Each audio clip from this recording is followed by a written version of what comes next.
Bismillah, alhamdulillah, wa salatu wa salamu ala rasulillah. Assalamu alaikum, brothers. Jazakallah khair for coming.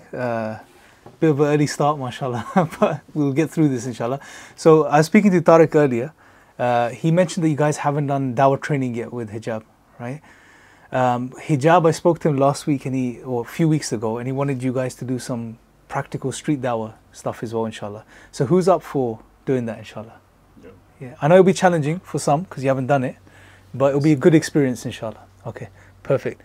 So what we'll do, inshallah, is maybe 2 or 3 sessions we'll do in office. Just go through some of the things that we need to, that will help us when we go out there and engage.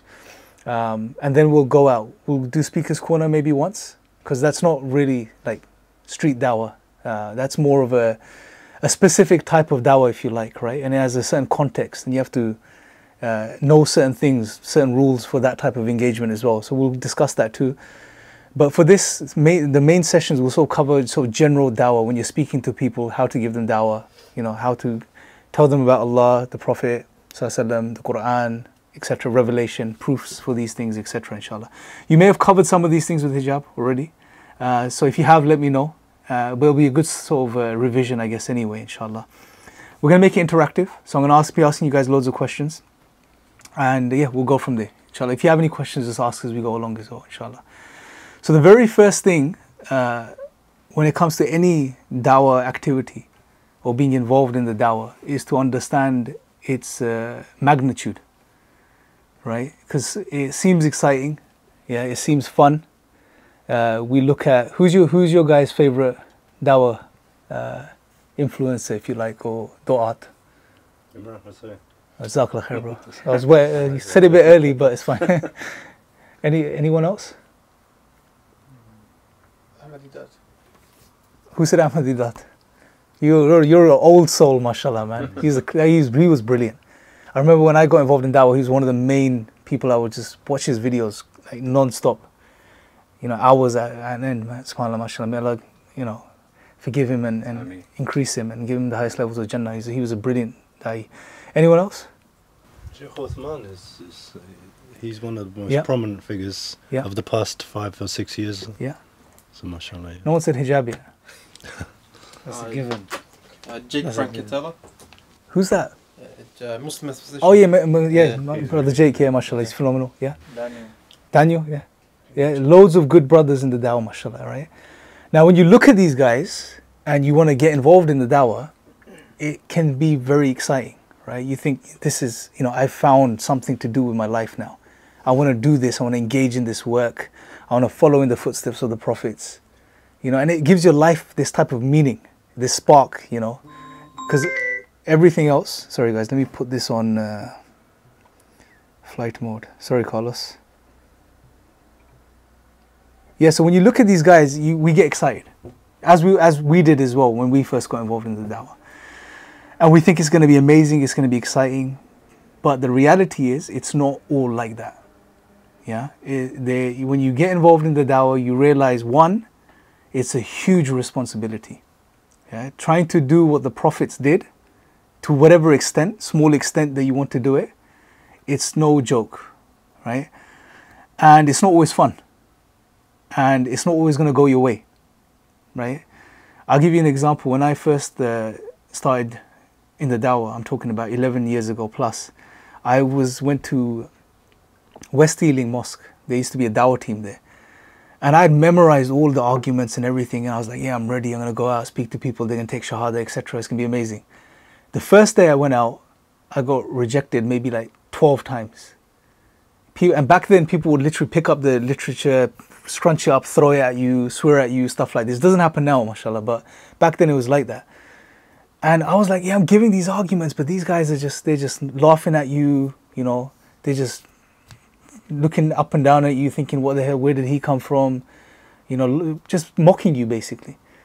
And it threw me back, and normally what ends up happening, if you don't go in with the right sort of mindset, is you have an experience like that, and you're like, that's it, I'm done. It's not for me. So you want to go in with the right expectations as well, have the right expectations in the dawah, right? Regardless of how many arguments you know, how intelligent you are, how sharp you are, which mashallah you guys are, cream of the crop, as far as I've heard from hijab, mashallah, yeah, very intelligent brothers, mashallah, yeah. Regardless of that, it's not always going to go your way, right? Because remember, there is a spiritual element to this as well. I've seen brothers, English isn't their first language, they don't know any arguments for God's existence or anything. They give dawah and they get so many shahadas. And I know other brothers who know everything, they get no shahadas. And you think, what's going on? And then you realize there's other things going on that are beyond the physical, laws that are acting upon that situation in that moment.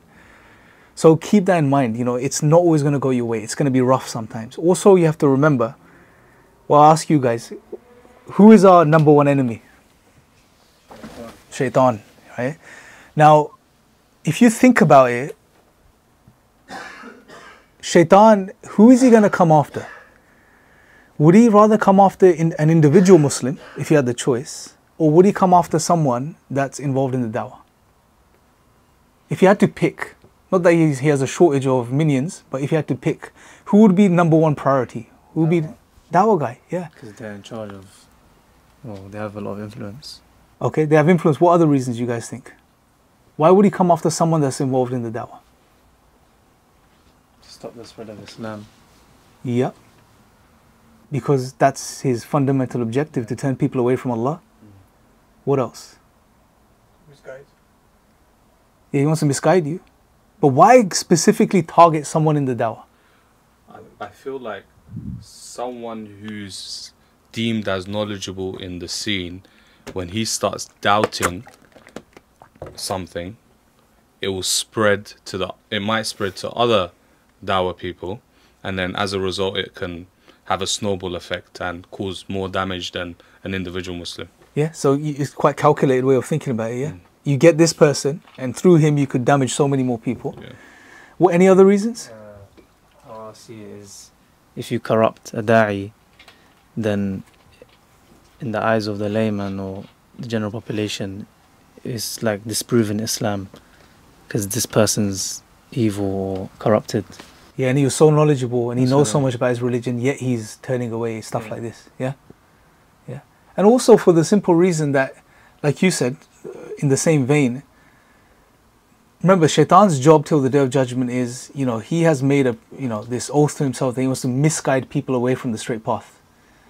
When you get involved in the dawah, what you're saying is you want to walk in the footsteps of the prophets whose objective was to guide people to the straight path with the leave of Allah. So the business you're in is in total opposition to the business Shaitan is in. So if he has any sense, he'll come after you. Because through you, Allah can guide many people. If he can take you out, that means all of those potential people that will come to Islam are no longer. Inshallah, they still will through other means. But you would lose out. You've missed the opportunity. Right? So you will be number one target. 100%.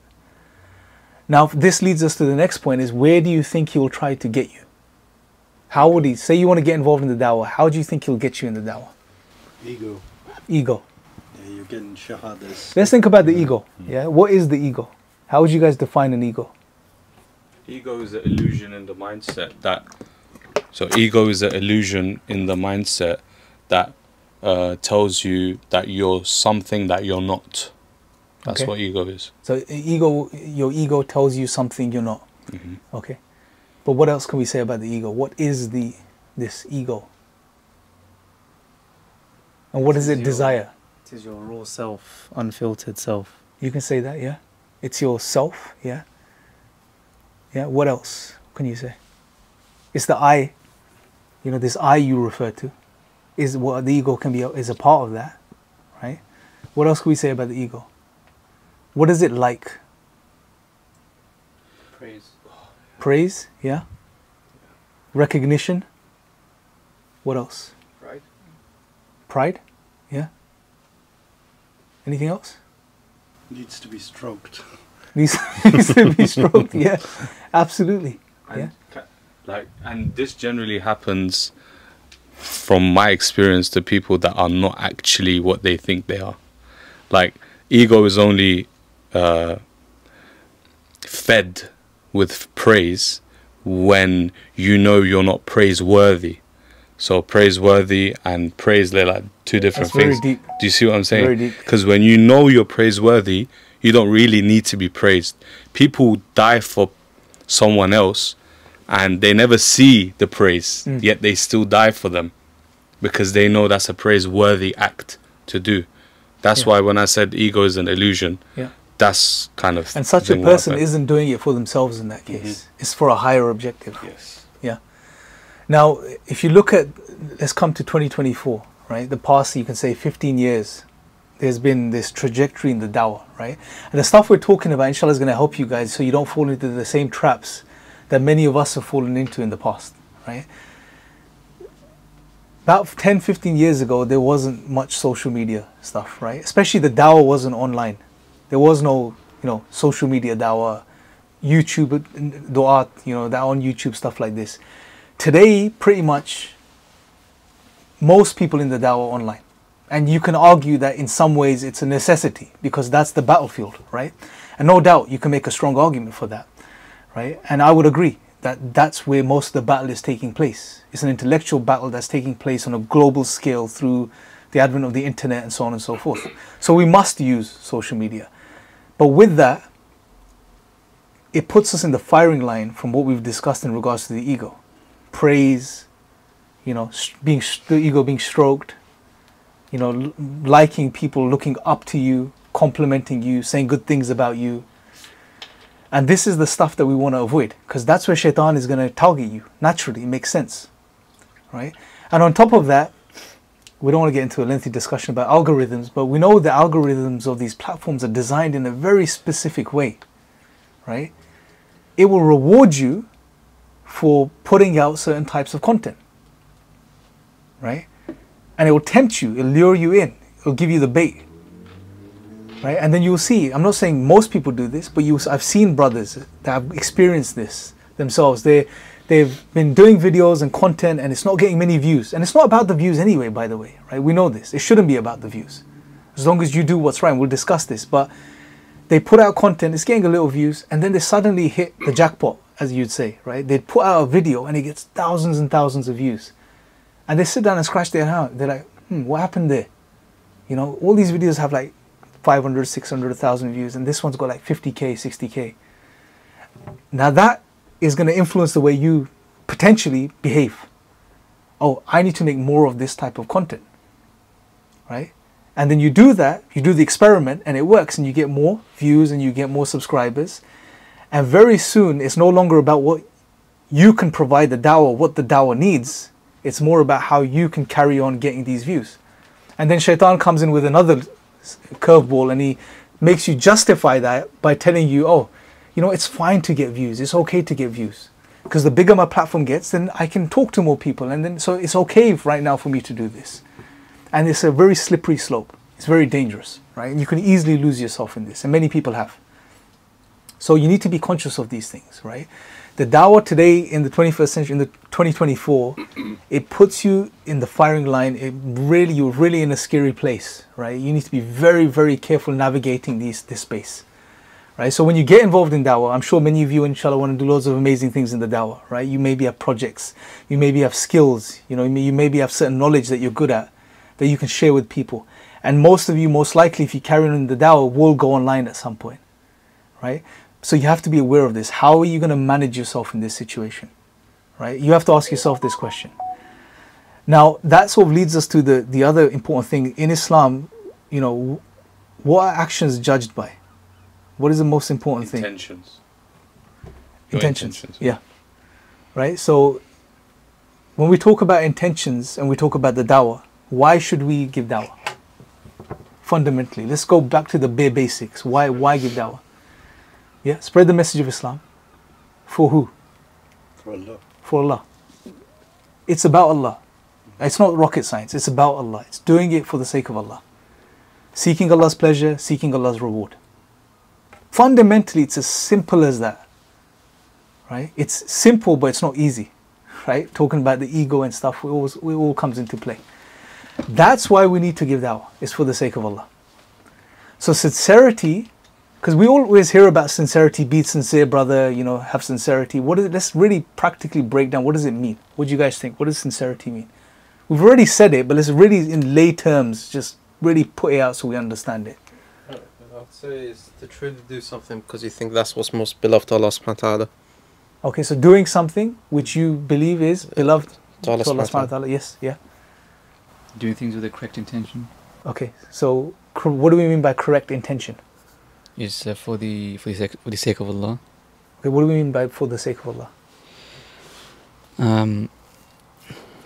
Doing an action that you believe that Allah truly loves. Okay, anything else? That's not what you said. I'd like to say that there's a difference between your motivation through forms. For example, if your motivation is from numbers and praise and so on and so forth, when that's taken away from you, you become damaged. You're weaker because your goal is based upon the outside world. But if we focus our motivation on the essence, so that's where sincerity comes in. The essence belongs to Allah. So anything that you do, when it's based on that foundation, that essence, and nothing to do with the outside world, then you become sincere. Hope that makes sense. Yeah, very philosophically put, but yeah. So who wants to break that down in simple terms?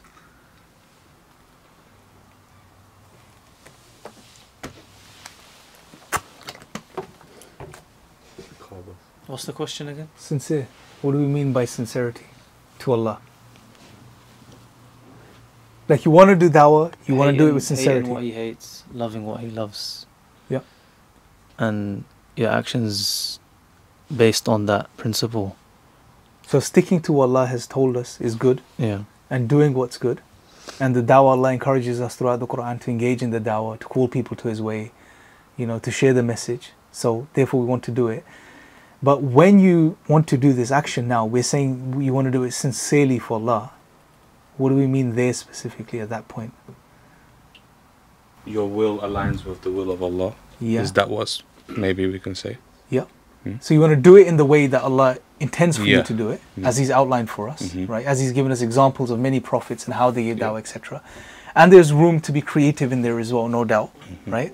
Would you say it's you care more about the input you've done and then the output, qadar Allah ma sha. So your cares that I've done what Allah subhanahu wa ta'ala wanted to me, and you don't care too much about the output. Output is Allah subhanahu wa ta'ala's hands. Yeah. That's one really good way of looking at it. Don't worry about the outcome, right? And this sort of brings us to another point, which is that there is no metric for the dawah, right? So, these days a lot of people would define metrics, right? Success in the dawah is the number of shahadas you get. There's no such thing. It's nonsense. It's one of the biggest nonsense you would hear in the dawah, that success in the dawah is based on how many people accept Islam with you. It's not in your control. Allah guides who He wills, right? Two, the examples, if you look at the examples of the prophets, there were many prophets that didn't get many shahadas, right? Nuh alayhi salam, let's take his example, right? How many years did he give dawah for? 950. Yeah, scholars say 950 years. How many people accepted Islam? It was a handful. Handful. You can count them on your fingers. Scholars give numbers, but very few people. So let me ask you guys a question.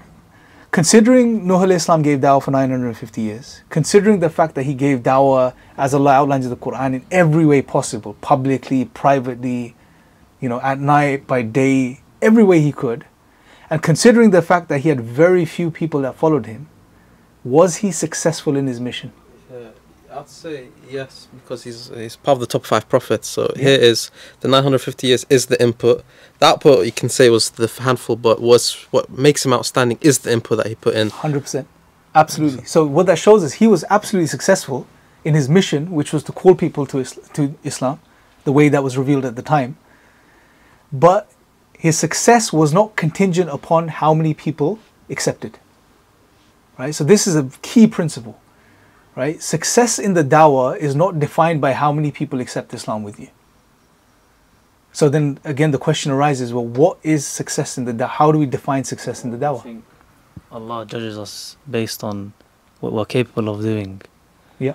So Nuh put in 950 years, alayhi salam, and regardless of his output, Allah can see the effort he put in, and he did all that was in his power.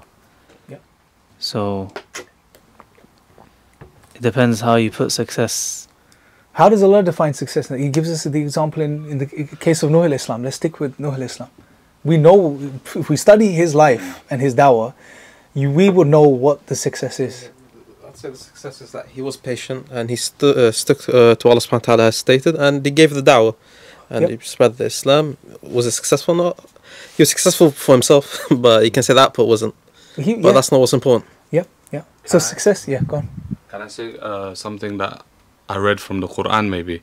Because when the Prophet ﷺ, when he was reciting the Quran and he moved his mouth and his tongue, and Allah revealed an ayah saying, don't rush when you're reciting the Quran. Indeed, just learn it, and it is up to us to, spread it and, call people. It is up to us to get people to Islam, I guess, yeah. So what I would say then is we do our part, like the brother said, just by following this ayah as well, and leave the rest to Allah. Yeah, it's as simple as that. Just do your part. And what does it mean by doing your part? Know what you're talking about, right? So calling with basira, as the Prophet ﷺ mentioned, clear knowledge, clear insight. Know what you're talking about, and that means sticking to your lane as well. Until your lane's broaden and you learn more knowledge. Be clear with what the message is. You understand it. So you're not making things up in the dawah, right? And convey it in a way that people understand. And put 100% behind it. Put everything you have, right? Some people will be able to do more. Some people will be able to do less. Some people will be good at street dawah. Some people will be not so good at street dawah. They'll be better online. Some people will be better at writing, right? Allah's blessed everyone with different skills. Just do the best you can. Do it with ihsan. Speak clearly to people. Because again, sometimes when we learn arguments and stuff, we get used to the terminology, right? And then you go out onto the street. The last thing you want to do is talk in philosophical language to people on the street. Because most people are not going to understand what you're saying. So you've defeated the objective. They're not going to understand. So what type of dawah are you giving them? So speak clearly and just share the things that you understand. Right? And do it, meaning do it for Allah, seeking His pleasure and seeking His reward. Right? Not for yourself, not for the ego, not to be praised, not so people look up to you and think, mashallah, such a great person, for none of this. Right? And we know that the outcomes of doing it for these other reasons are detrimental. Right? That's one thing guaranteed.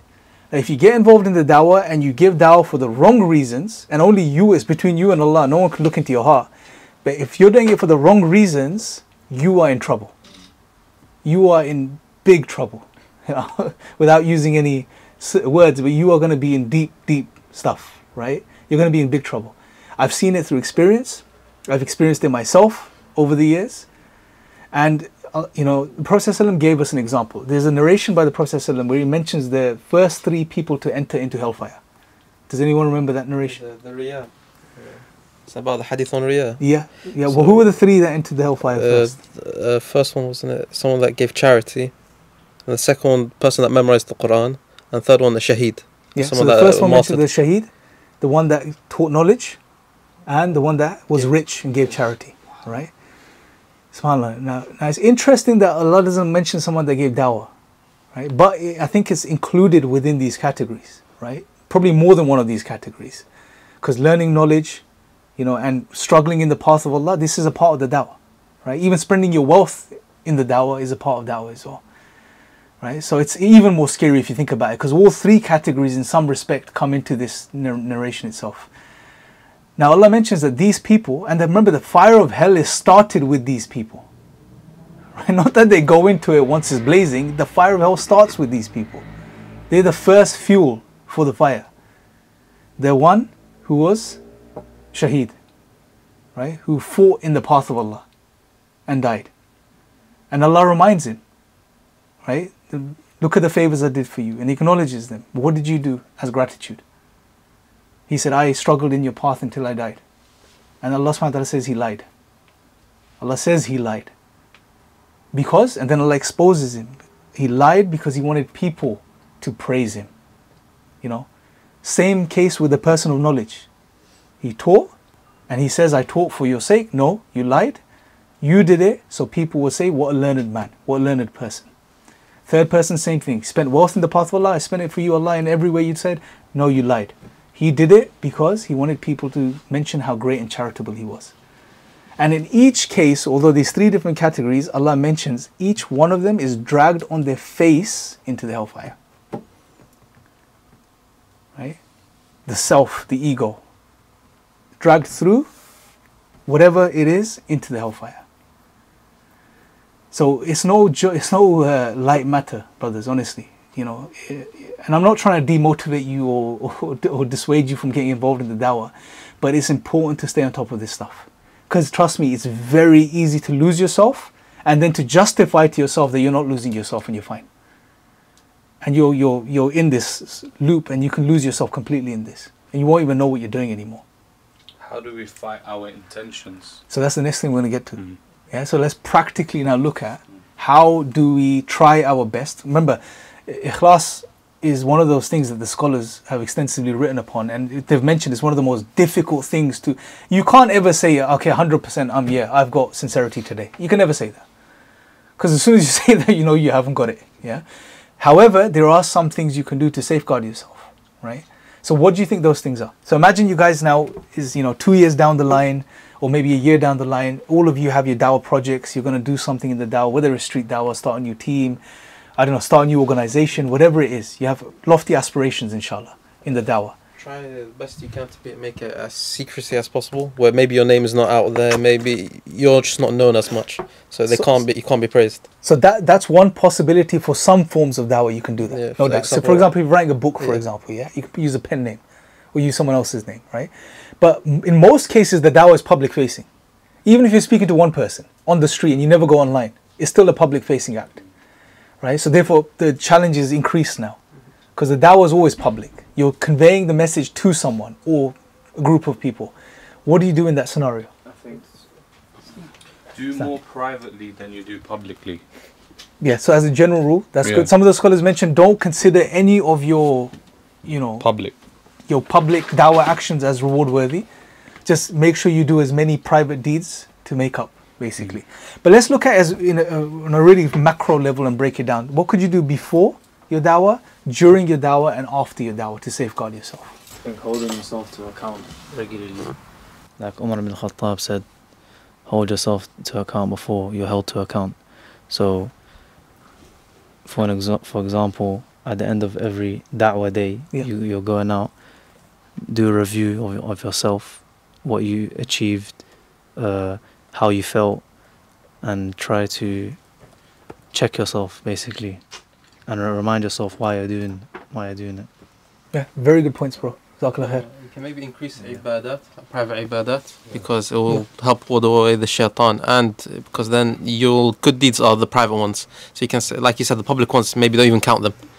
Yeah, and even the private deeds, the more closer you get to Allah, the more you'll realize that it's easier for you to do things for the right reason anyway, right? Because then you not only are saying, it's not just this thing in speech where I'm doing it for the sake of Allah, I'm doing it to please Allah, that's just words, But when you connect with Allah and have a relationship with Allah, then you know who you're doing it for.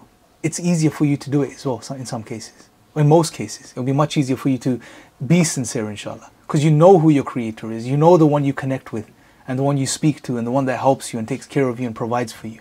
Right, so definitely private acts of worship will definitely even positively impact your public dawah actions as well, no doubt. Right, it'll have a positive effect. What else could you guys do? So let's think about before you do your dawah, whatever activity is, whatever you're doing. What do you seek knowledge? Seeking knowledge, yeah. Seeking knowledge will allow you, again, the intention behind seeking knowledge is to draw closer to Allah, and to worship Him as we should. So seeking knowledge will help.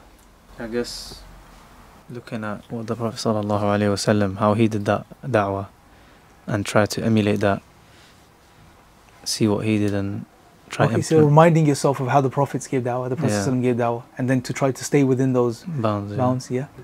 But again, the beautiful thing about the da'wah is there is a room to be creative as well, depending on the need of the day, whatever's going on. But there's general rules and things you need to stay within when you're giving da'wah. What else do you think you could do beforehand? So one of the things we get into is sitting and just taking some time to reflect. Because a lot of times these days we do things haphazardly. You just do one action, another action. You don't sit and think about things. So stop and think about, okay, I'm about to go and give da'wah. I'm about to do something today that the Prophets did centuries ago, Allah has blessed me to do this. There's so many Muslims that could be doing this, but Allah chose me to do this. What an honor. You know, what a blessing. Now let me do this for the right reasons. So that would really help to really frame things in the right way for yourself. Another thing is to also remind yourself of who you are in relation to Allah. Right? Because this is very powerful. A lot of times, guys, let's be honest, you wake up in the morning, you look in the mirror, and you think, mashallah, yeah? You think I've always been like this. You look in the mirror and you smile maybe, yeah? You have this self-love. Everyone does to some extent, yeah? As long as it's not a narcissistic type of self-love, inshallah, we're good. But you look in the mirror, you think, alhamdulillah, right? You look at yourself and you think you've always been like this. But the reality is, no, you haven't. I mean, if you were to rewind the tape back right now, if we had this rewind button right now in reality, and we could rewind back, say, 30, 40 years, what would happen to every single one of us? We'll just shrink down into children, and then into babies, and then into a fetus, and then into just blood, and then into a dirty drop of fluid, which will be absorbed by the couches and seats you're sitting on. That's our reality. That's where we come from a dirty drop of liquid. Allah says in the Quran, I think it's Surah Nahl, Allah says, خَلَقَ الْإِنسَانَ مِن نُطْفَةٍ نُطْفَةٍ فَإِذَا هُوَ خَصِيمٌ مُبِينٌ. That He created man from a dirty, despised drop of fluid. Right? And almost instantly, this person stands as a contender in front of Allah, a challenger, challenging Allah.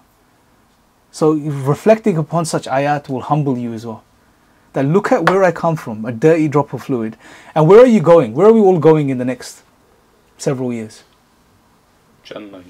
Yeah, but physically where are we going? Sorry. Grave. The grave. Look at our situation. We come from something dirty, from a physical standpoint, and we return to dirt. You're sandwiched between two states of dirt. Yet we think we're something special. Yeah, that we are it, the ego. You know, yeah, I will stand tall and speak to this person so the brothers can praise me later on. You know, so it just doesn't make any sense. Knowing the consequences of doing things for yourself or for being praised by people and stuff like this, you're just throwing the opportunity away. Because the reality is, guys, let's be honest, how many Muslims in this country? Who knows the figures? 4 million. 4 million, yeah? Out of the 4 million, how many do you think are practicing? 5%. Probably you can say 5%. Yeah. If we're being generous, maybe 10, 15%. Allah knows best, right? It's a small number. Out of the practicing people, the 5%, 10%, how many actually understand the importance of dawah?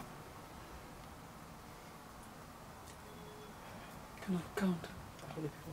Less than 1%. Less than 1% probably. Definitely, yeah? Less than 1%. Out of those less than 1%, how many actually have the opportunity? Allah's given them the opportunity to get involved in dawah. 0.1%. Yeah, probably less than that. Yeah. Right? And out of those guys, how many have been blessed with the opportunity to be a part of a circle like this, with hijab coming and training, Hamza training, mashallah, you know, that's given to you on a platter, literally. Right? And even amongst your group of brothers, how many came today? Not everyone, right? Allah chose you to be here. You may think, yeah, I got up in the morning, did my stuff, got in the car, sat through the traffic, mashallah, may Allah bless you for it. You know, went through the hardships, I'm here right now, you know, I did it. No. 101 things could have happened since this morning that would have prevented you from being here right now. And you had no control over those things. But Allah removed all those obstacles so you can be here right now. And I could be here right now. This is the opportunity Allah's given us. So do we want to throw it away just to get a few likes and a few views and a bit of praise by people? It makes no sense, guys, honestly. It makes absolutely no sense. Knowing the destruction that waits for people that claim to follow in the footsteps of the prophets and claim to give dawah but are doing it, claim to do it sincerely and are doing it for the wrong reasons. It's not worth it, honestly. And you'll notice it in this life, I guarantee you. Don't try it, but I've seen brothers, and I've gone through it myself as well, where when you start losing your way and you start justifying these things, right? You start getting popular and people start watching your stuff, and then you will make more videos. And no longer it's about, is this needed for the dawah? Should I be doing this? Is there anyone else that's going to do a better job? And are they doing it already? So I don't need to do it. Or You know, is there a need for this? Can I speak on this topic? You know, we don't ask these questions these days. You know, you just want to go and just do it. And I started doing that as well at a point. And trust me, it finished me. I was finished. I was out of the dawah for maybe 3-4 years completely. And I've seen other brothers go through the same thing. I won't take names. Maybe you know some of these guys, maybe you don't. But they have experienced this too, right?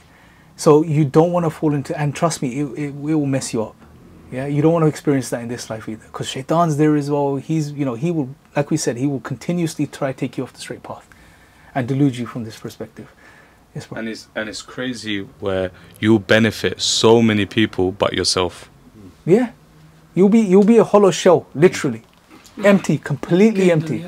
It burns itself, but it gives Yeah. light to Like a others. candle. Absolutely. Yeah. And there's only so much you can take of that until you completely have a breakdown and you're finished. Right? As hijab says, you're finished and you're done. Yeah. So it's over, basically. Right? So you don't want to fall into that. And it's important to be aware of this, knowing how shaitan is going to come after you once you get involved in the dawah. You need to safeguard yourself. And some of the ways we've discussed, you know, developing a relationship with Allah, staying on top of yourself, holding yourself accountable, reminding yourself of what you are and where you come from and where you're going, reminding yourself of the opportunity, the blessing Allah is giving you, that He hasn't given majority of the Muslims. Remember, you're part of the 0.0 probably 5% of people in this country, and maybe globally speaking, maybe even a smaller number, that Allah is giving an opportunity to do something significant in this life, in His path, for His sake. Right? Don't give that away for just small praise and a pat on the back and stuff like this. It's not worth it. And look at the rewards, brothers. Let's move on to this. Look at the rewards of doing things in the right way.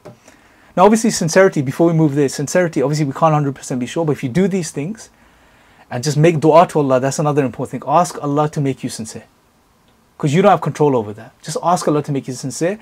And at the end of your dawah, one more beautiful tip, or brother Hamza mentioned this. He said, after you finish your dawah activity, seek forgiveness from Allah. Repent.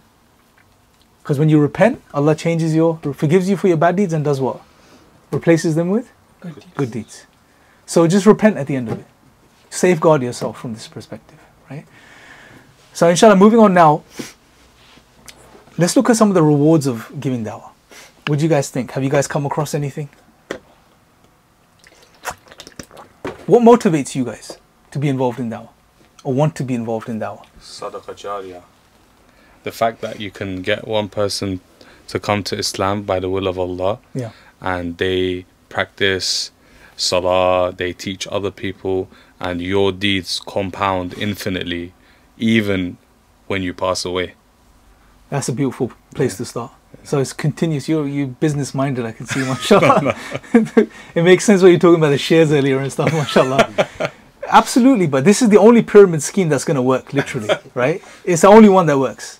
Like, you do some good now here, because imagine you give dawah, say you give dawah once in your life, sincerely, for the sake of Allah. And you speak to someone that doesn't become Muslim when you give them dawah. But 5 years later, they remember the conversation they had, they pick up the Quran, they read it, they become Muslim. You still have a hand in it, because you were the one that initiated it. Now, everything they do as them becoming Muslim and everything good they do, the rewards are coming back to you. Imagine now they get married and they teach their family and they teach their kid, the rewards are coming back to you. Recite Quran. Yeah. الدال على الخير كفاعله. The rewards are coming back. Yeah. So sadaqah jariyah, I mean, and it all goes ultimately back to the Prophet ﷺ. You know, all of this reward. But imagine the rewards you will be standing on the Day of Judgment with. Yeah? Immense amounts of rewards. Anything else? Any other motivators for you to be involved in dawah? It's obligatory on us. Yeah. That can motivate us كنتم as well. خير أمة أخرجت للناس. Yes. Yeah. بلغوا عني ولو آية. Yeah. So direct commands from Allah, Yeah. telling us to go give dawah, to go invite people to this truth. That can motivate you. Yeah. Anything else? Satisfaction of knowing that you pleasing Allah by doing that. So the satisfaction of knowing that you're pleasing Allah. That's a beautiful thing, mashallah. There's an ayah in Quran, I'm not too sure, maybe you can remember. It says, like, who's best spoken than the believer who invites the people to the path of Allah? Do you know that? ومن أحسن قولا ممن Who is best in دعا speech, إلى yeah. الله وعمل صالحا. Yeah, so I say that will be a very good motivation, because you want to be the people of the best speech. Yeah. And on that ayah, think about this for a second, guys. Who can tell me right now how many times they spoke since this morning? Give me a number. Who can give me an exact number? Too much. It's too much, man. Yeah. Speech is one of those faculties we have. I'm sure we haven't thought about this. Speech is one of those faculties that we have as human beings, which comes so easy to us. So much so we talk all day, we don't get tired. You know, the tongue doesn't get tired, or the vocal cords don't get tired like the rest of the body does. If I was to ask you guys, hold your arms out like this till the end of the session, you're going to be burning. Your shoulders are going to be burning. Yeah. But you can talk and talk and talk and talk. Yeah. Have a sip of water and you can keep going. Right? Speech as a faculty, most of the animal kingdom doesn't have. None of it has speech like we have speech. But it's such a beautiful, easy faculty that Allah has given us. Now imagine standing on the Day of Judgment where Allah, all your records are shown to you, right? And remember, speech is a part of deed, because when you're speaking, you're either speaking good or you're speaking bad, right? So it's going to be accounted. Now your book is shown to you, and speech is going to be filling up most of the space. And you look at it, and you don't see anywhere where you spoke about Allah or you called to Allah. SubhanAllah. Imagine how devastated you would feel. It came to me so easy, but I never used it in the right way. And Allah says, who is better in speech than the one?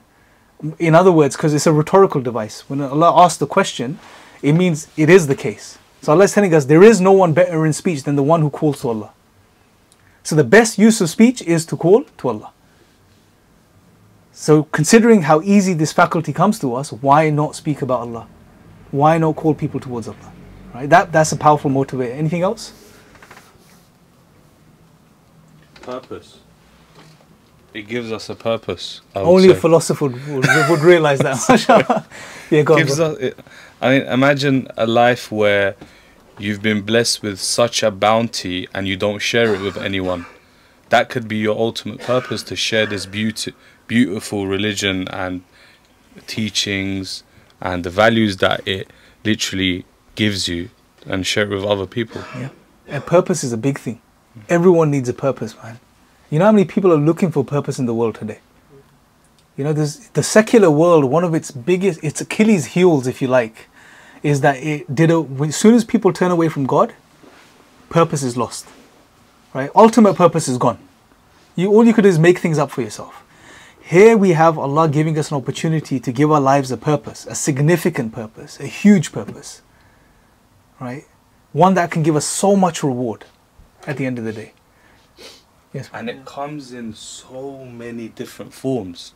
When you actually sit down and deep it, you can give dawah making films. You can give dawah becoming an accountant, wallahi. Yeah. You can give dawah in the traditional way. You can give dawah in a news report. You can give dawah by teaching someone swimming. You can give dawah. I don't know, anything that you do, you can apply this to. Yeah. And therefore it gives purpose to even those who do jobs without purpose can attach dawah to it and make it purposeful. That's very powerful, bro. Yeah. Absolutely. Yeah, it's a beautiful way. I'd say as well, everyone has a role model that they want to emulate. And for us as Muslims, our role model is the beloved Muhammad ﷺ and the prophets and the Sahaba. And they all did da'wah. So just as a logical conclusion, we have to emulate our role models. So we should do da'wah. Absolutely. 100%. I think dawah would force us somehow to increase our knowledge, because if you're telling someone or something, you have to prepare yourself. Yes. And the second one, it will make you practical Muslim as well, because if you're telling someone to do something and you're not doing it, so you will somehow feel shy. Why I'm not doing it? I'm telling somebody to do it, but I'm not doing Mashallah. it. Yes. So that will make you practical Muslim. That's what is something what the Tablighi brothers say as well. They say it's like you throw the ball on the wall, it's going to bounce back at you, right? So and it happens. You know, you give dawah and you mention something to someone that you're not doing yourself. Yeah. The conscience is there. You're going to go back and you're going to think, you know, I should start doing that as well, and it'll improve you as a Muslim as well. Definitely, 100%. Any other motivations?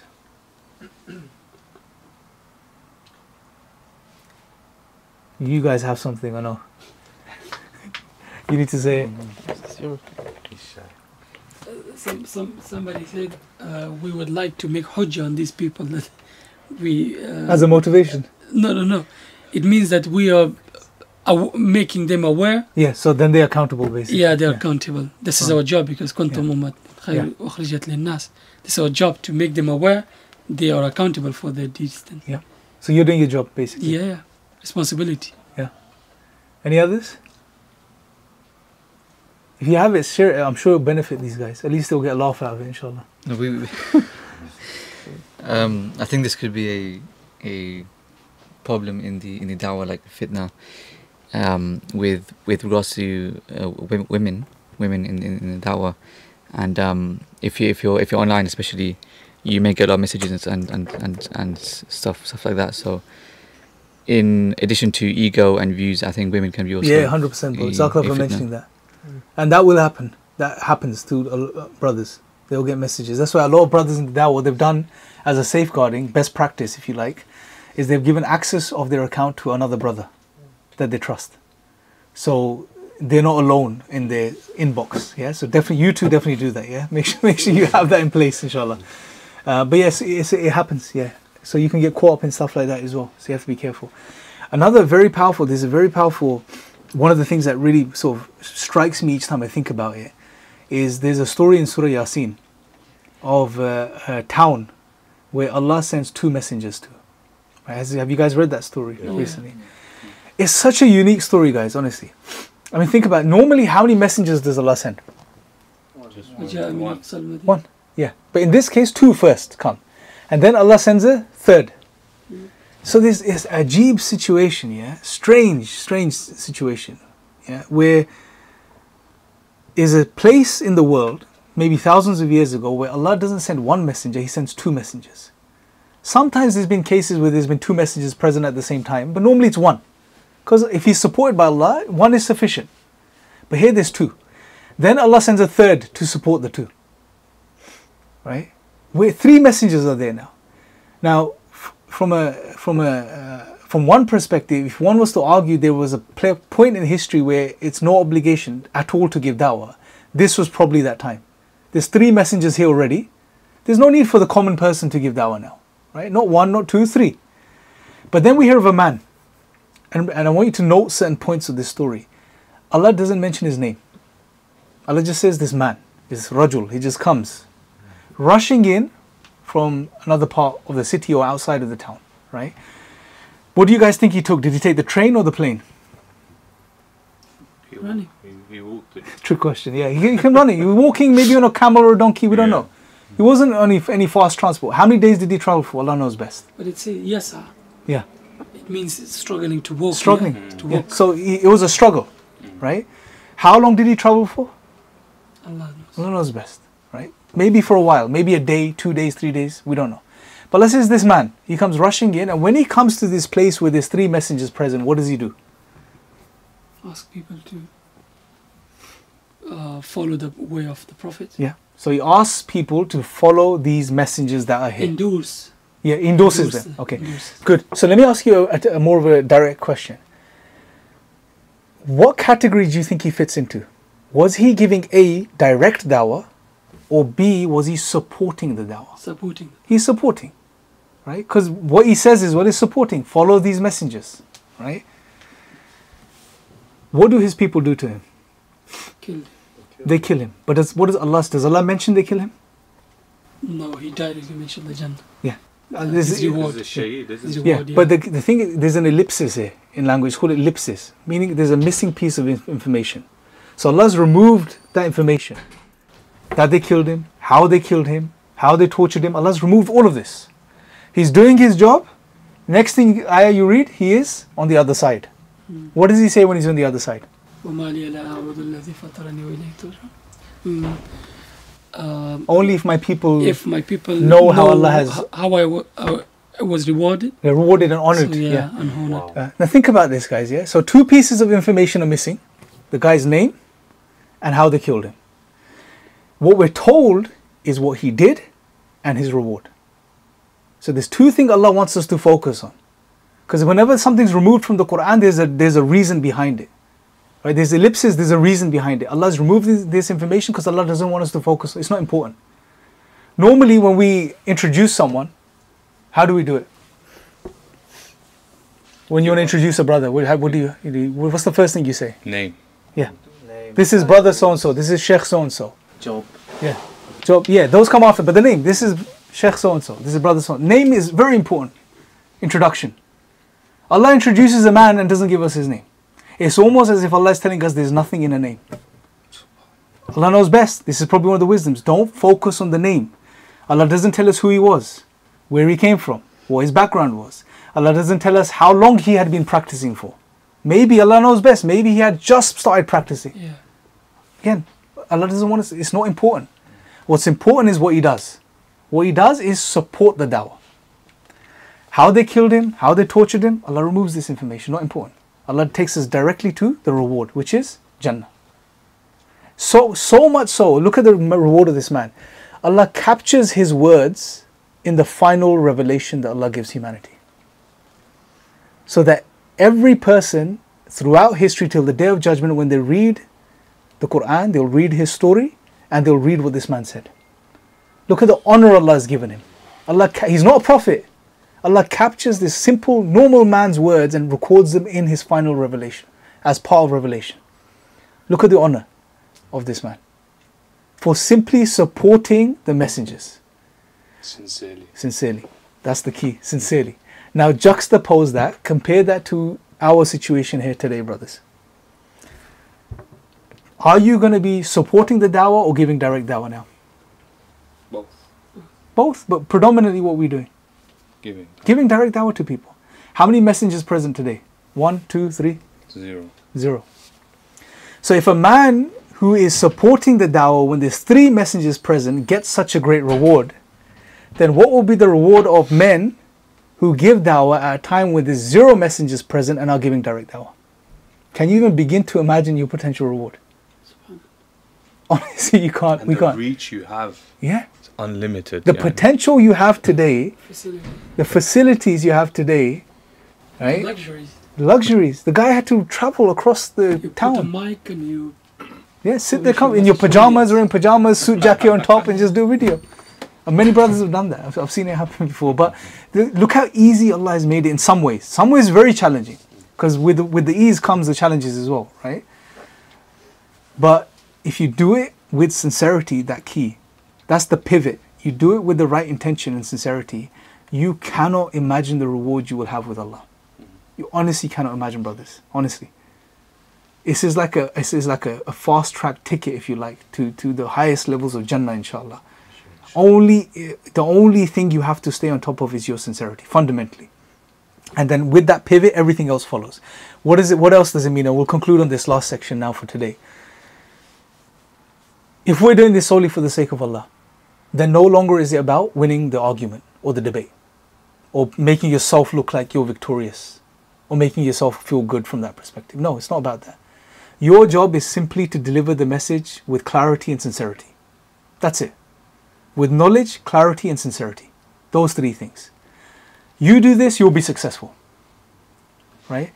So it's not about winning the debate or argument. Right? What else is the dawah not about now? Let's look at those things. Reach. It's not about reach. We already mentioned that. Yeah, Jazakallah. It's not about your reach. You mentioned that. I was going to popularity, but I mentioned that. Yeah, popularity. Honestly, bro, if you start a YouTube channel and you only get like 50 people that watch your channel, but as long as you're in your conscience, you know you are doing the stuff that you feel is important for the dawah, you're conveying it in a way that with clarity, with knowledge, and you're doing it for the sake of Allah, it shouldn't matter to you. If there's 5 views or 5,000 views, it shouldn't matter. Can I add something to this point? I think this will really help people out, actually, because I go through this, and I believe a lot of people go through this, is the fact that we're so future orientated. Like, you think about, okay, if I do this, this will happen, then this will happen. Oh, but what if this doesn't happen? Or what if I can't get enough views? What if I can't make money? What if I can't? And then we stop enjoying the actual moment.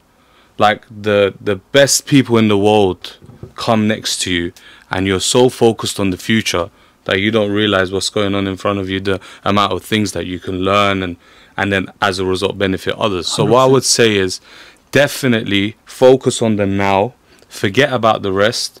If you're going to do dawah, do it for the dawah, forget and leave everything to Allah. That's what I would say. 100%, yeah.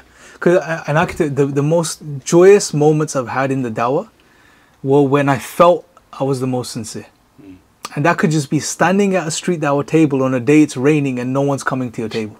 Wallahi, the joy you feel after that day of being out there, you cannot put into words. That experience, the experiential side of this, you cannot put into words. Because you're present, right? Yeah. You're there. You don't think about other egoistic things. No, you're doing it for the, you're doing it for the right reasons, which means it doesn't matter. If one person comes, 0 people come, 100 people come, it doesn't matter. Right? You're doing your job. Yeah, and the worst experiences I've had is when I've had videos I've put out in the past which have had 100,000, 150,000 views, and inside I've felt like, nah, it could have been more, could have been more. I was just nothing. You don't want to be in that position. It's worth nothing, right?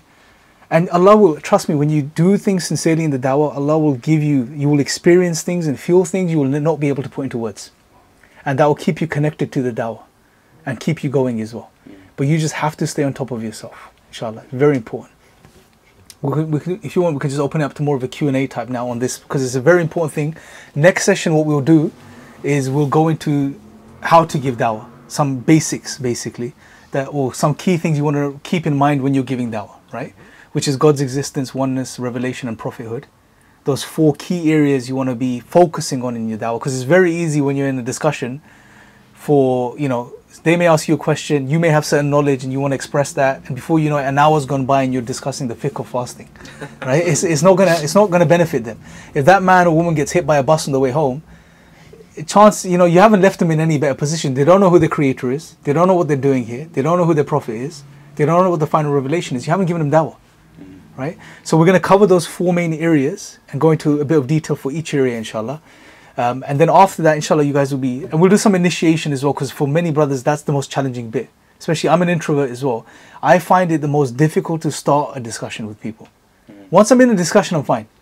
And there's other brothers that are extroverts. I don't know if you guys know Nadeem Ashraf. He's a phenomenal, like he just cracks jokes with people, compliments people. Don't be put off by that if you're introvert, right? Just do it in your own style. It's fine. Remember, if you're sincere, it doesn't matter. You just do the best you can, right? But we'll cover those 4 areas, and at least I'll give you the confidence that in any conversation, I can always bring it back to these 4 key areas and at least give people effective dawah, inshallah. And then after we finish that, we'll go out and start giving dawah. So hopefully we'll only need 1 more session or maybe 2 more max, depending on how long you guys want to do these sessions. 1 or 2 hours is max, yeah?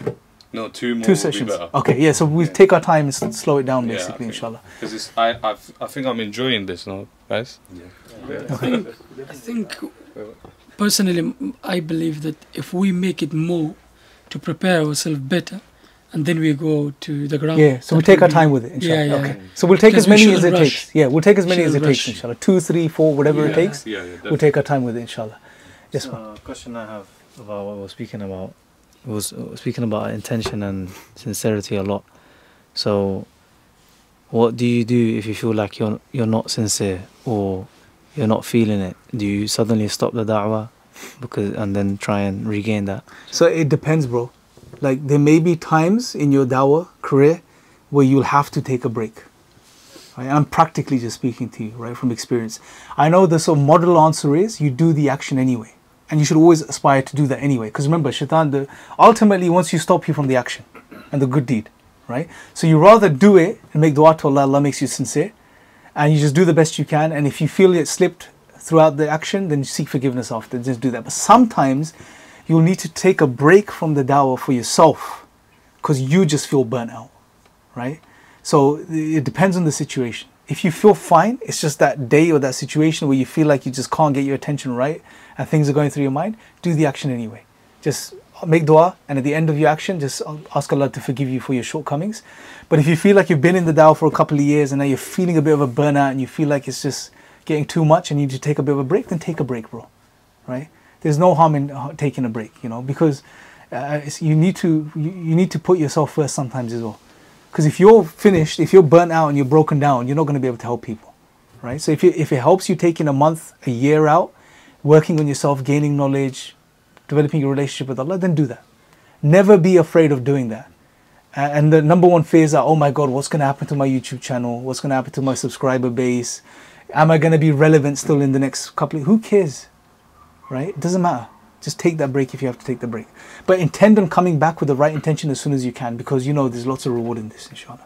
And you want to make the most of your... Because you don't want that break to turn into something which shaitan just keeps you like, Yeah, just stay out of it for another year, another year, another year. You know, so just fix yourself as soon as you can and get active again, inshallah. Do you have a specific routine that you do before you do dawah? You personally? Yeah, personally. So what so there's a couple of questions I ask myself. So whenever I want to do something, say for example, if there's something that's come up and I want to address it, right? So I've been very quiet on social media for a while, and then I noticed a certain topic came up. You know, the whole topic about UFOs, jinns, etc. Most people don't want to touch it, right? And for good reason, because it's one of those topics which people think tinfoil hat straight away, right? But I saw there was an opportunity there for the dawah. I saw no one was touching it. And I saw that there was this huge population of non-Muslims that are really interested in this, and we can give them effective dawah through this topic. So I just did it, right? But I asked myself, is there a need for it? Is anyone doing it? You know, and if someone's doing it, are they doing a good job? If I can't do better than they're doing, and there's no need for it, I'm not going to do it, right? And even with this topic, I've been looking into it for about 4 years, 5 years. I only went public in the dawah with it about a year and a half ago. So I held it because I kept asking, is there a need for it? Ask yourself these important questions, right? Don't just haphazardly, something's come up, yeah, I need to react to this, I need to put this, I need to do this. It's no point doing that, right? So I do that, and then if I feel like I'm struggling, like it's going to be I just remind, for me personally, it's, alhamdulillah, my past negative experiences are a reminder for me. So I remind myself what I've been through when I've done it in the wrong way, and I don't want to go through that again. And then I just make dua, and then just, you know, try to do the best I can, and then again seek forgiveness afterwards. Allah forgives any shortcomings wherever I may have slipped with my intention, because intention goes up and down all the time. It's not a case you're going to make your intention one day, you know, it's 2024 July today, I make my intention for the next 10 years. It's not going to work like that. You make your intention, it could be 10 minutes later, you know, some brothers are looking at you and you're just like, you know, you're talking in a slightly different way, you're making different arguments. It can slip any moment. So just remind yourself, catch yourself, say, Allah forgive me, Ya Allah guide this person, Ya Allah make me sincere. Carry on with your dawah. Continuous battle with shaitan. Yes, continuous battle. Yeah, and it will be. You know, it's going to be. As soon as it feels like the battle's not there anymore, that's when you know you're in trouble. That's when you're in big trouble. As long as you're feeling that pinch and that pain and that battle, then you're good. You know, and it'll be draining at times.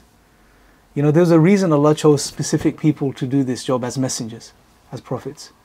Yeah, we're not having to go through not even, you know, 1% of what they dealt with. But, you know, just, it's still hard, man. It's literally the best job of the best people that walk the face of this earth. Literally. It's going to be challenging. I mean, if you were to go and work for Apple or Samsung or some big company, you know, it'll be a position of honor, right? You'll be proud of it, you know, and you will be expected to work in a certain way, have certain appearances, behave in a certain manner. Especially if you were the front-facing person of the company. You'd have to dress a certain way, look a certain way, have certain manners, etc. Why is it any different for the dawah? Why do our manners slip and do we behave badly? And, you know, not again, Speaker's Corner can be an example of this. There's some brothers that are there, mashallah, that are doing phenomenal. You know, Hashim, Hijab, Mansoor, Ali, all of these brothers, they're phenomenal, they're doing work. But then there's many other examples of people there just to have the debate and win the debate and talk down to people. That's not dawah, right? Could this also be considered as dawah? Like, for example, you don't directly give dawah.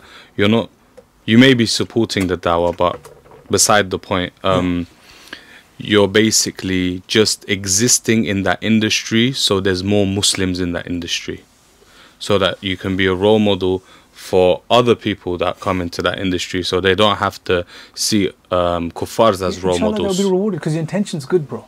You see a gap, you see something that could benefit the Muslims or the dawah thing, and whatever you can do, you're doing that sincerely, inshallah, you obviously will be rewarded for it, inshallah. Why is it dawah?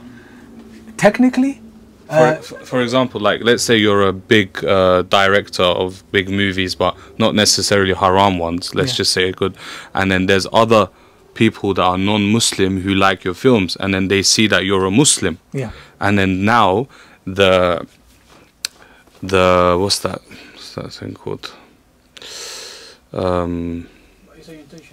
No, like the way they see Muslims change as a result. Yeah, and if you've got that in your mind, and you're like you're thinking of that and you're doing it that way, you're behaving in that way to represent Islam better, then of course that's part of your dawah. Okay. Yeah. Dawah in action. Yeah. So, I mean, some people will be very narrow with the definition, that it's only direct dawah. But I think I don't think you need to be too technical with this. Okay. Your intention's right. You want to give a good impression of Islam through your mannerisms and having that position. Of course, it's a part of your dawah, inshallah.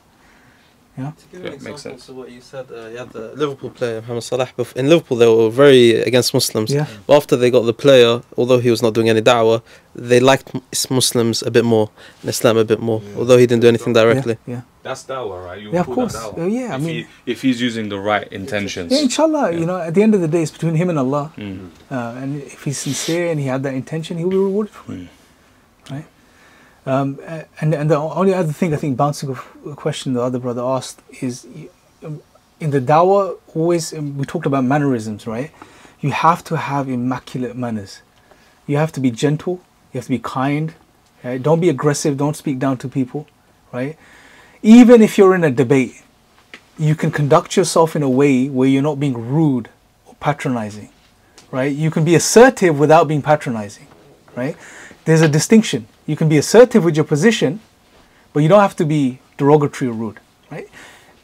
See, debates and dawah, although dawah is a part of debates, there are some distinctions between the two.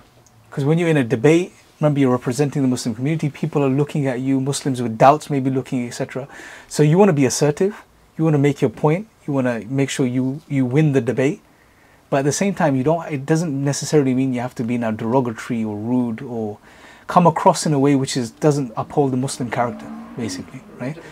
To this point, wouldn't you say that we should start off as being nice? Like Musa alayhi salam, when we went to Fir'aun, he was nice, but later on he did like joke around with him, slightly mock him and that stuff. So wouldn't you say eventually, if they're really stubborn, we should slightly be harsh with them? Yeah. Start off as a base, start off nice. Yeah. But remember the context there, Fir'aun, he was speaking to the leader of the whole nation, right? So everyone's watching, right? All eyes were on Pharaoh and Musa, right? So in that context, you know, sure, he had to put his case across. And remember, Musa alayhi salam was a very strong personality as well. And look at the advice Allah gives him before he sends him to Fir'aun. He says, speak to him in soft, gentle speech. Qawlan layyina, soft, gentle speech. Right? Remember, Allah sending Musa to Fir'aun, the worst of humans probably to ever have existed. And he's saying, speak to him softly. Why? Allah tells us why. So that, you know, his heart may awaken to the truth. And that gives us a key, which is, if you're soft and gentle towards people, you can win their hearts. And that's the key. You have to win the hearts and minds of people, right? Not necessarily overpower them. But yes, it got to a point where obviously Musa alayhi salam realized this guy's not going to listen. And then Musa shifted his focus towards the other people around, right? So taking away important, and these are psychological attacks, taking importance away from him and focusing on people that may actually listen. You know, so these are, and then yes, there is a place where you have to sometimes come down on people with a bit of force, if you like, right? And it's your judgment, but it's in most cases, if you're sincere, it's doing it to help them. And in most cases, I've noticed this, unfortunately, with people that call themselves ex-Muslims and stuff. Yeah, I've applied this normally there because they can sometimes be the worst of, because they have an intention now, they have an objective, for whatever reason, whether they're getting paid a boatload of money, or they're getting popularity, or they have other trauma from childhood, right, or that they've imposed upon Islam. They have this bitterness, right? And they have this arrogance, especially the ones from the subcontinent, right? Asian type of atheists, I can say, because I'm from that background. They have this thing about this almost this complex, right? That we are very intelligent, we know what we're talking. And you need to crack them sometimes. You need to break that ego. And the way to break that ego is by showing them, no, I actually know more than you, right? I know more than you, and you don't even know what you're talking about. And then what you notice sometimes when you break the ego, they become soft then a bit.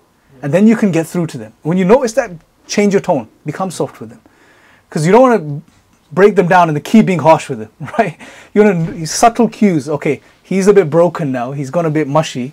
Now let me just carrot and stick. Let me give him a bit of carrot. So you're saying that we start off soft, but sometimes this can be used as a tool to soften them up so we go back to soft. But what we want is soft. Soft is what works usually. Generally, as a principle, soft works with people. Sometimes you'll get cases where you realize, okay, a bit of harshness needs, because their ego may be too big. They may think there's something, they're very intelligent.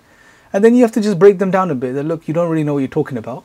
You know, I know more than you, not because I'm trying to impose, just so humble you, and it does work sometimes. They become humble, and then at that point you need to switch gears again.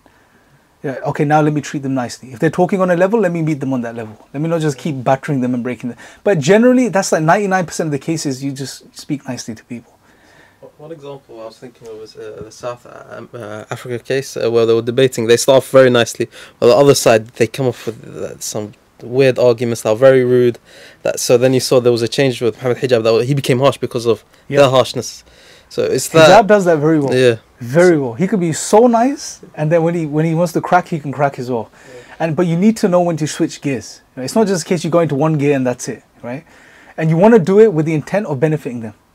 And I've had like many discussions with so-called ex-Muslims. They've come across really sort of arrogant, and then you break the arrogance, and then you speak to them nicely, and they actually start listening to you.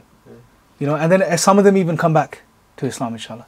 But in those cases, if you keep being nice, they'll just keep thinking, yeah, I've got this, you know. This guy doesn't know what he's doing. I can overpower him. You don't want them to get away with that either. But again, apply it with wisdom, inshallah. And that will come with more practice, and the more people you speak to, and, you know, with experience, you know, that will come, inshallah. Any other questions, guys? Any books you recommend? Besides we having this class to make us prepared a bit quickly. Yeah, so there's 2 courses you can go through online. There's the IRA Dawah training course. Dawah. Yeah, Dawah training course is free on IRA website. Very good. And then there's the Sapience Awakening the Truth Within course by Hamza. Both of those courses are really good. They complement each other. The IRA one's the basic one, and then the Sapience one goes into more details, basically. So if you do go through those, we'll be covering that course anyway in these sessions. But if you want to do it as an additional thing, it'll be good as well. Inshallah, you guys can do that. As far as books, nothing as far as I know right now, but there's a book Dr. Uthman Latif is working on that should be published. It's a Dawah manual. That should be out by the end of this year, inshallah, hopefully. Sure. So that's going to be brilliant once that comes out as well. We've also got the characteristics of the caller, the book by Dr. Uthman. Oh yeah, that's it. Yeah, that's out a superb book as well. Absolutely, yeah. So you can read that, and because he knows the important, that's very important. That's like, you know, we can't put a percentage on it, but it's as important as what you. Like, I'll give you a quick story. Once a sheikh said to me, he gave me a story of this poor man in a village, and he said this man, he had a pain in his ear, so he went to the doctor. The doctor looked in his ear and he saw he had an infection. So the doctor prescribed him antibiotics. He said, look, take this 3 times a day, morning, afternoon, evening, and within a couple of days you'll be fine. So the guy goes away, takes the medicine. Next morning he comes back again, and he says, doctor, the pain is getting worse. So doctor's like, he probably didn't understand. He's a simple village guy. I said, I'll tell you again. He said, take it morning, afternoon, evening, give it a few days, you'll be fine. So he goes away. Guess what he does the 3rd day? Comes back again, and he says, doctor, the pain is even worse now, right? So the doctor's thinking, it's been 3 days, antibiotics should be kicking in. So the doctor says, let me have a look. He looks inside his ear. Guess what he finds in his ear? The antibiotics stuffed inside his ear. So, and the Sheikh said the moral of the story is the medicine is only effective if it's administered properly. Right? Antibiotics are taken orally. If he's stuffing it in his ear, he's going to make the problem worse. Right? So and it was a very powerful lesson. So the medicine we have is effective. We know it's the truth. But it's only going to be effective if it's administered properly. You are that administration mechanism. Right? So you need to make sure you are on point. And that means your characteristics, your manners, the way you hold yourself, carry yourself, conduct yourself, your knowledge.